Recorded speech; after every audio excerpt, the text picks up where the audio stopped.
വായന മരിച്ചുകൊണ്ടിരിക്കുകയാണെന്നാണ് മിക്കവരും വേവലാതിപ്പെടുന്നത്. ഞാനതിനെ ഒട്ടും അനുകൂലിക്കുന്നില്ല. തൊട്ടടുത്തുള്ള ഏതെങ്കിലും ഒരു വായനശാലയിൽ ഒന്ന് ചെന്ന് നോക്കൂ. ന്യൂജനെന്ന് നിങ്ങൾ അടച്ചാക്ഷേപിക്കുന്ന പുതുതലമുറയടക്കം എത്ര പേരാണ് പുസ്തകങ്ങളെ സ്നേഹിക്കാനെത്തുന്നത്? നല്ല എഴുത്തുകാരുള്ളിടത്തോളം വായന ഒരിക്കലും മരിക്കുകയില്ല. ഈ ഒരു അവസ്ഥയ്ക്ക് ബലം നൽകേണ്ടത് നമ്മൾ ഓരോരുത്തരുമാണ്. ഇനി അധികം ഞാൻ എൻ്റെ വാക്കുകൾ ദീർഘിപ്പിക്കുന്നില്ല. ഇന്നിവിടെ നാടിൻ്റെ ആദരവ് ഏറ്റുവാങ്ങാൻ വന്ന പ്രിയ എഴുത്തുകാരി ഗീതാ മേനോനെ പുരസ്കാരം സമർപ്പിക്കാൻ എത്തിച്ചേർന്ന പ്രശസ്ത സാഹിത്യകാരൻ ശ്രീ എം.എൻ. ഉദയൻ അവർകളെ 2 വാക്ക് സംസാരിക്കാനായി ഞാൻ ക്ഷണിക്കുന്നു.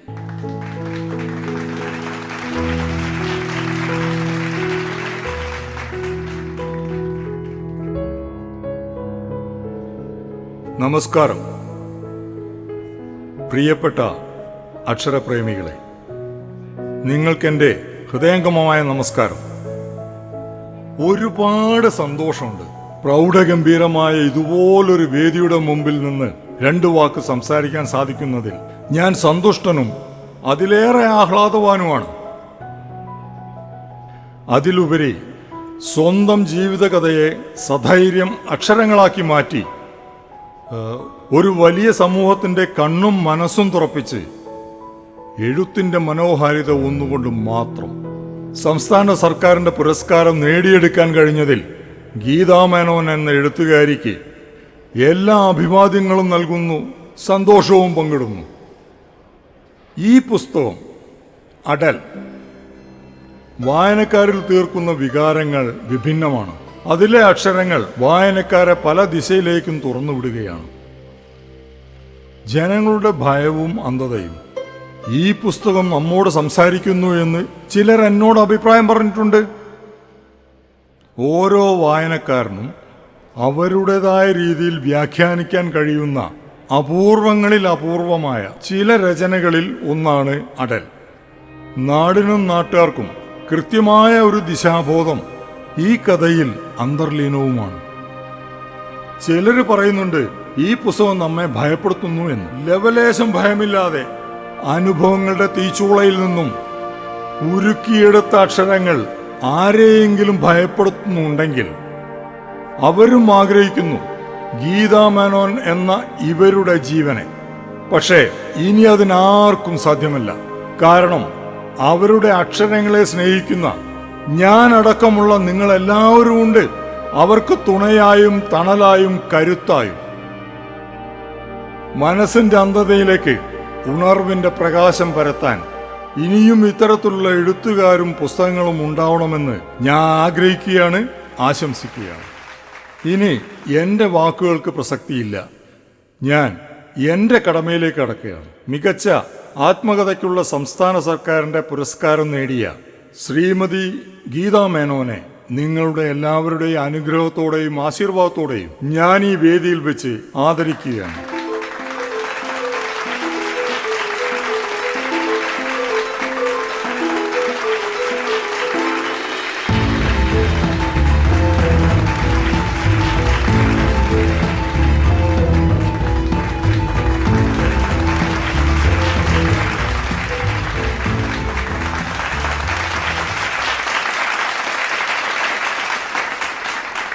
എല്ലാവർക്കും നമസ്കാരം.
Madam, sorry, it's okay.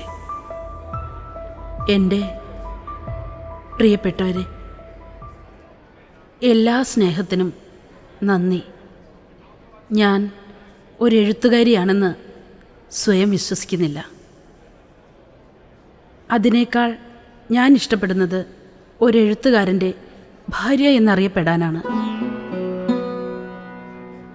എന്നേക്കാളധികം സ്വന്തം അക്ഷരങ്ങളെ സ്നേഹിച്ച ചന്ദ്രദാസ് എന്ന എഴുത്തുകാരൻ്റെ ഭാര്യയായി അറിയപ്പെടാൻ, അങ്ങനെ ജീവിക്കാൻ.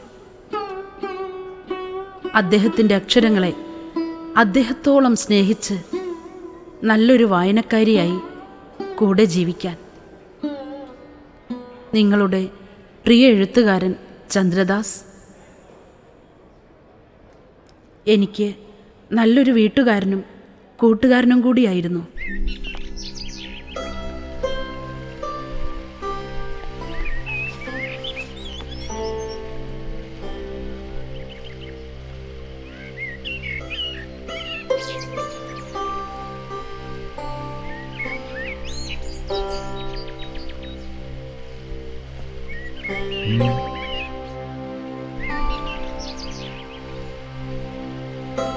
പേടിയുണ്ടോ? പേടിച്ചാൽ എഴുതാൻ കഴിയില്ലടോ. എഴുതിക്കഴിഞ്ഞാൽ പേടിക്കാനും. മനസ്സിലാവും എനിക്ക്. പക്ഷേ ജീവനല്ലേ വലുത്? ജീവനല്ലേ മരണമുള്ളൂ. അക്ഷരങ്ങൾ മരിക്കുന്നില്ലല്ലോ. എൻ്റെ എഴുത്ത് ഒരു രാഷ്ട്രീയക്കാർക്കും എതിരല്ല. എന്നാൽ അതിൽ വ്യക്തമായ രാഷ്ട്രീയമുണ്ട്. ഒരു മാഫിയക്കാരെയും ഞാൻ പേരെടുത്ത് വിമർശിച്ചിട്ടില്ല. എന്നാൽ കൊള്ളേണ്ടവർക്ക് കൊള്ളും, പൊള്ളേണ്ടവർക്ക് പൊള്ളും. അതെൻ്റെ കുറ്റമല്ല. അടൽ എന്ന പുസ്തകം എൻ്റെ ജീവിതമാണ്. അതിലെ അക്ഷരങ്ങൾ കുത്തിക്കുറിക്കാൻ ഞാൻ ബുദ്ധിമുട്ടിയിട്ടില്ല. കാരണം ഒരുപാട് ഓർമ്മകൾ എനിക്കതിന് കരുത്തേകി. ഈ വേദിയിൽ നിൽക്കുമ്പോഴും ആ ഓർമ്മകൾ എന്നിൽ നിറഞ്ഞൊഴുകുന്നു, വേദനിപ്പിക്കുന്നു. ആ വേദന ഒരു ഊർജമായി ഞാൻ സ്വീകരിക്കുന്നു. എന്റെ പ്രിയപ്പെട്ടവൻ എനിക്ക് തന്ന ഊർജം. ഓ ആ ശരി ശരി. ആ താൻ എന്താ ചെയ് കട്ടിയടോ.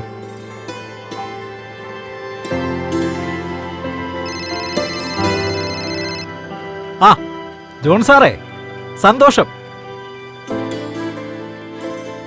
ഓ ശ്രമിക്കാം, തീർച്ചയായിട്ടും. ആ നല്ല അഭിപ്രായ.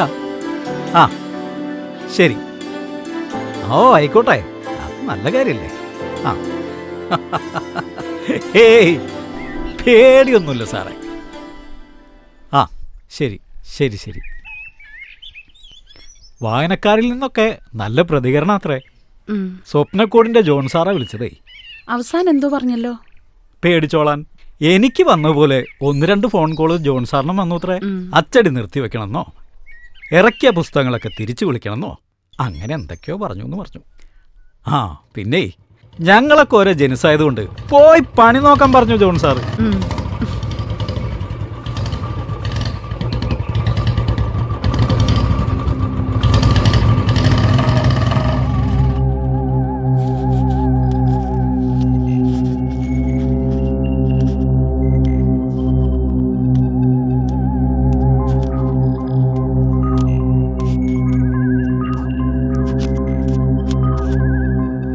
നിന്റെ എഴുത്തൊന്ന് നിർത്തിക്കാമെന്നതാ.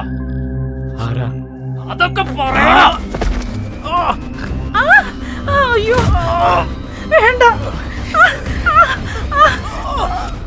വേണ്ട വേണ്ട വേണ്ട, ഒന്നും ചെയ്യല്ലേ. എഴുതണ്ടടാ മോനെ.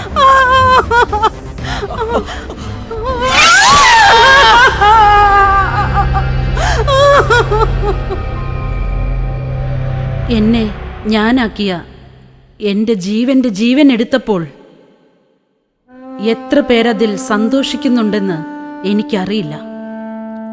ഉണ്ടെങ്കിൽ അതെന്തിനെന്നും എനിക്കറിയില്ല. പക്ഷേ ഒന്നെനിക്കറിയാം, ആ നഷ്ടത്തിൽ എന്നോടൊപ്പം ദുഃഖം അനുഭവിക്കുന്നവരാണ് നിങ്ങളിലധികവും. അതായിരുന്നു ആ അക്ഷരങ്ങളുടെ ശക്തി. ഞാൻ ഇന്നിവിടെ നിൽക്കുന്നതും ആ ശക്തിപ്രഭാവം ഒന്നുകൊണ്ട് മാത്രമാണ്. എന്റെ വാക്കുകൾ എന്നെയും അവസാനിപ്പിക്കുമോ എന്നെനിക്കറിയില്ല. പക്ഷേ ഞാൻ ഇത് അവസാനിപ്പിക്കാൻ തീരുമാനിച്ചിട്ടില്ല. വാക്കുകൾക്ക് കൂടുതൽ മൂർച്ച കൂട്ടാനേ ഞാൻ തീരുമാനിച്ചിട്ടുള്ളൂ. അത് ഞാൻ നിങ്ങൾക്കും എന്റെ മനസാക്ഷിക്കും നൽകുന്ന ഉറപ്പാണ്. ജനങ്ങളോടും ജനാധിപത്യത്തോടും നീതി പുലർത്തുന്ന ഓരോ എഴുത്തുകാരന്റെ കയ്യിലുമുണ്ട് മൂർച്ചയുള്ള ഒരായുധം. കലം ദേശ് കി ബഡി ശക്തി ഹെ ബൗലഗാനെ വാച്ചി. ലോകത്ത് വാളിനേക്കാൾ മൂർച്ചയുള്ളൊരായുധമാണ് പേന. അതിൽ നിന്നുതിരുന്ന അക്ഷരങ്ങൾ വിപ്ലവങ്ങൾ തീർക്കുന്നു. ഇനി ഒരിക്കലും ഒരു നാവും നിശ്ചലമാവാതിരിക്കട്ടെ. ഒരു തൂലികയുടെയും ചലനം നിലയ്ക്കാതിരിക്കട്ടെ.